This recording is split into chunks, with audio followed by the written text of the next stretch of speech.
Bismillahirrahmanirrahim. Assalamualaikum warahmatullahi wabarakatuh. Hamdan wa syukran lillah, salatan wa salaman li rasulillah wa ala alihi wa ashabihi wa mawala, wa la quwwata illa billahil aliyyil azim.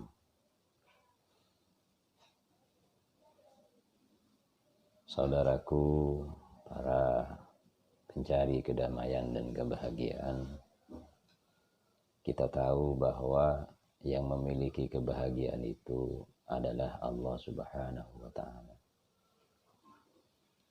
Kalau kita sudah paham benar bahwa Allah yang memiliki kebahagiaan, maka jalan satu-satunya kita untuk bisa memperoleh kebahagiaan yang hakiki yaitu dengan mengerti tentang Allah Subhanahu wa Ta'ala dan sampai kepada Allah Subhanahu wa Ta'ala. Untuk itu, agar kita bisa betul-betul memahami bagaimana Allah, maka hal pertama yang harus kita luruskan itu adalah tauhid kita, keyakinan kita kepada Allah Subhanahu wa Ta'ala. Selama ini kadang kita berislam dan menyatakan diri sebagai seorang muslim, tetapi kenyataannya kita belum benar-benar Islam. Islam saat ini hanya menjadi sebuah ritual formal atau ibadah-ibadah yang kita lakukan. Kebanyakan, walaupun tidak semuanya, hanya sekedar sakotol farduh atau menggugurkan kewajiban. Kita tidak benar-benar mengerti bagaimana menghadap Allah Subhanahu wa Ta'ala. Pada saat kita mengatakan kalimat takbiratul ihram, inni wajjahtu, sungguh saya hadapkan wajah saya. Tapi kita sebenarnya belum tahu kepada siapa kita menghadap dan siapa yang sebenarnya menghadap kepada Allah Subhanahu wa Ta'ala. Apakah badan kita ini yang kita hadapkan? Kalau badan kita ini yang kita hadapkan, maka yang kita hadapi juga harus bersifat zahir. Tapi kalau batin kita yang kita hadapkan, maka yang kita hadapi juga yang bersifat batin. Tetapi problemnya adalah yang bersifat batin dalam diri kita itu siapa? Maka disinilah perlunya kita belajar tentang diri kita sendiri terlebih dahulu sebelum belajar tentang Allah Subhanahu wa Ta'ala.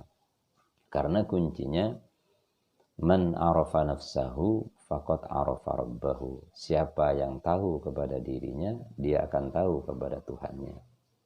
Namun sebagai pegangan dalam kehidupan ini, perlu kiranya kita mengerti bagaimana Allah menjalankan alam semesta beserta isinya.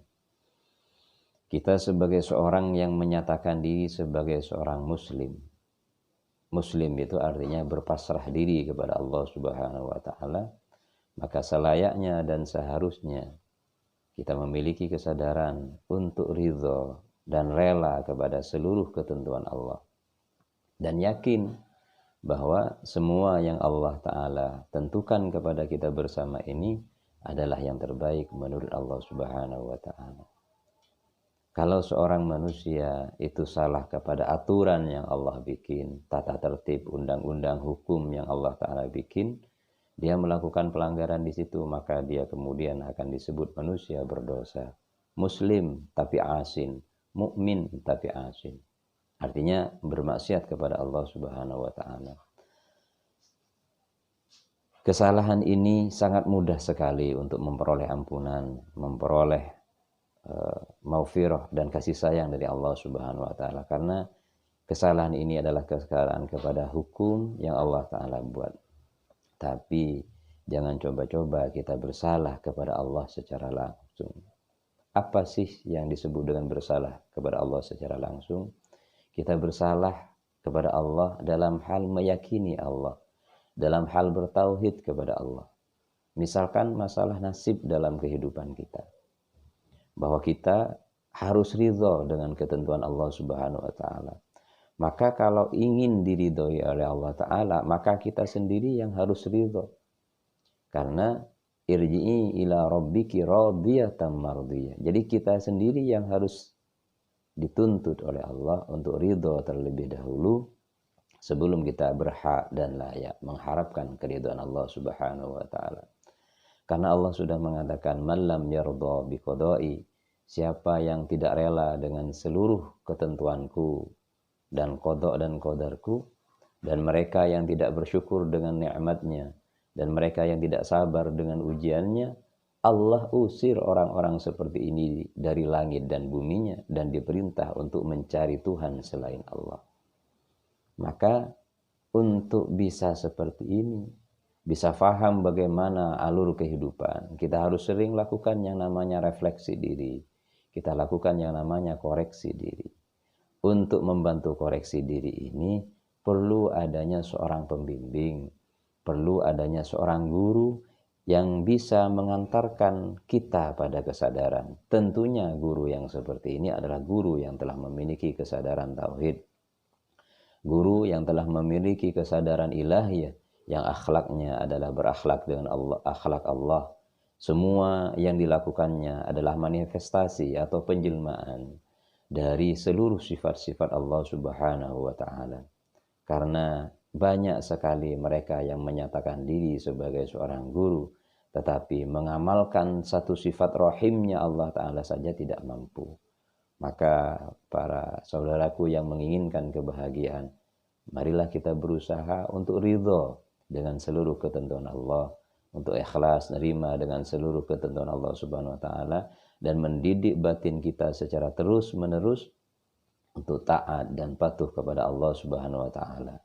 Di antara cara kita patuh kepada Allah, yaitu dengan cara patuh kepada guru kita, ada rasa ta'zim, ada rasa penghormatan yang luar biasa yang kita berikan kepada guru kita, yang mendidik kita, siapapun itu. Bahkan kalau Sayyidina Ali mengatakan, ana abdun liman allamani harfan wahidah. Seorang murid harus punya prinsip ini, bahwa murid itu